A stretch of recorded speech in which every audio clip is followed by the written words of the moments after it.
Welcome to the Genius Factory. Enjoy the video. In this video, I will explain how to fill Section 80C in your income tax return. Section 80C is a powerful tool allowing you to reduce your taxable income by claiming deductions for specific investments and expenses. You can claim a maximum deduction of $150,000, significantly lowering your tax liability. Understanding what qualifies is key to maximizing your savings. Let's dive into the details.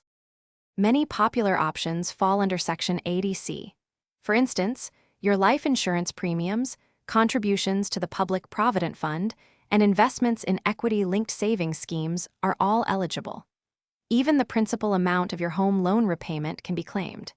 These are just a few examples, but they represent some of the most common ways people utilize this section to save on taxes.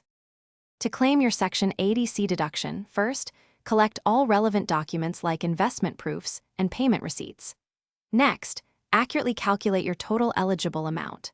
Remember, the maximum deduction you can claim is $150,000. Carefully enter this figure into the appropriate section of your income tax return form.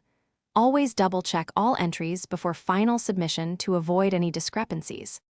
To avoid common mistakes, ensure you only claim deductions for investments explicitly covered under Section 80C. Always review your calculations thoroughly to prevent any errors that could lead to issues later. For more complex financial situations, or if you have specific questions, consulting a qualified tax professional is always a wise decision. Also, check the description for a link to Darn Tough Socks and other great deals. They're truly worth it.